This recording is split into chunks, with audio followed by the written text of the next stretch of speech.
All right, so this video discusses and has a little quiz questions about where things are absorbed in the body. I think I also have a couple things on monosaccharides and disaccharides, but they don't go into huge detail.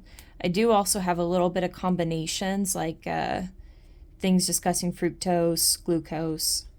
So let's just get into it. The first one is, what are monosaccharides and what are some examples? Monosaccharides is the simplest form of carbs to simple sugars, and it's a building block for disaccharides and polysaccharides. Disaccharides are 2, poly is more than 2. So some of these examples is glucose, fructose, galactose. The way I remember it is the 2 G's, so glucose and galactose, and fructose. Now, where are monosaccharides absorbed? It does not end in the liver. It goes from the stomach to the small intestine to the liver and then back into the bloodstream. So all my bloodstream are right here. And then every single one has a line, liver, duodenum, jejunum. I kind of just mixed them together. This is my beautiful picture that obviously isn't the best representation, but I kind of had to expand so that you guys could see exactly where everything's going. Fat-soluble vitamins absorption. So if you look over here in the bloodstream, you'll see that it goes from the stomach to the small intestines to the lymph system. And anything left over will go to the bloodstream. Medium-chain fatty acids. So if we go over here, we know that it starts in the stomach, goes to the small intestine, and then goes to the liver, and it finishes in the bloodstream.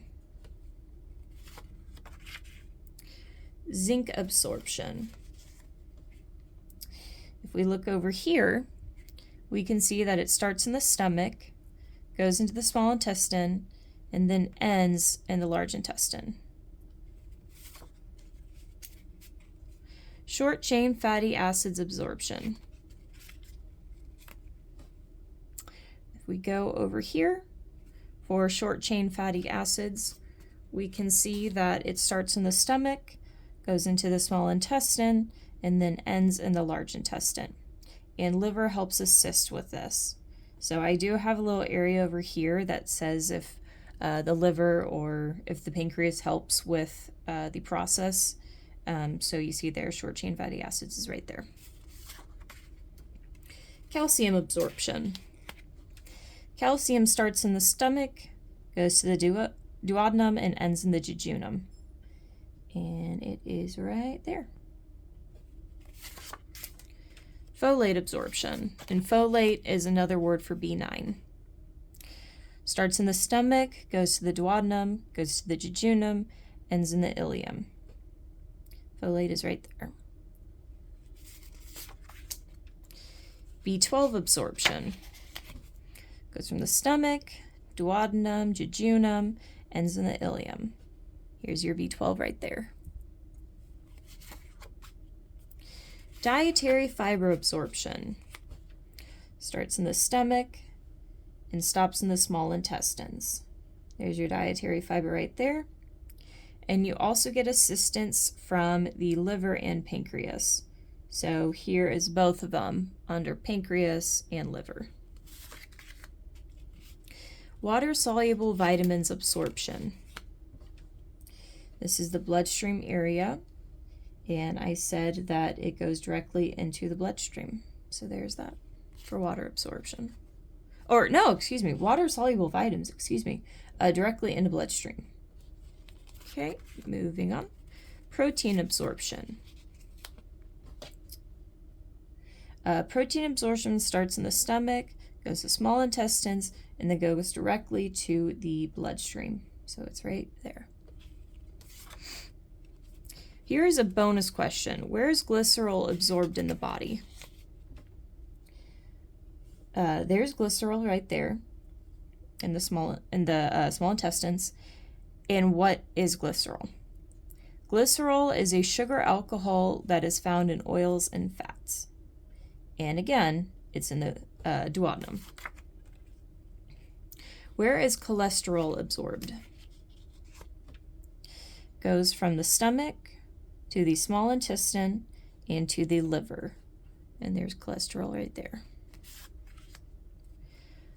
Here's some bonus questions that I told you about a second. We're talking about mono, poly, all that kind of stuff. Combo for lactose. Think of the two G's. Remember, monosaccharides was the two G's and the F, glucose, galactose, and fructose. So if we add the two G's, glucose and galactose, we're going to get lactose.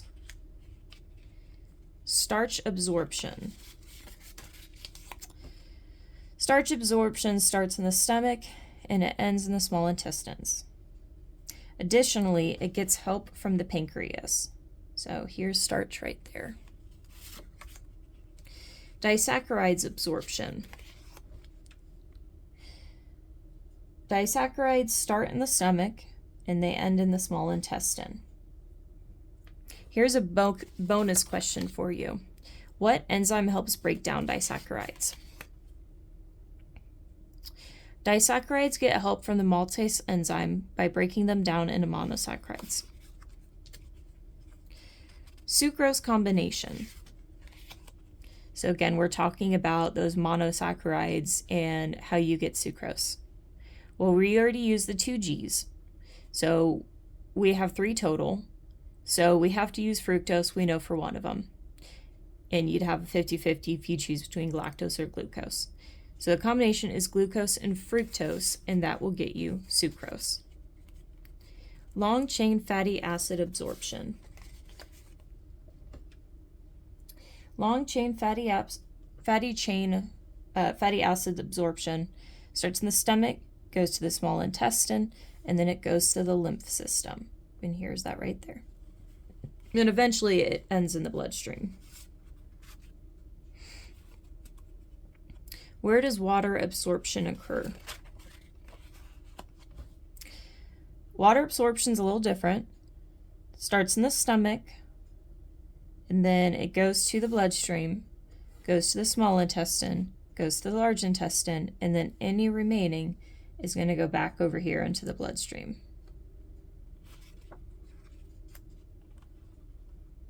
Iron absorption is the last one.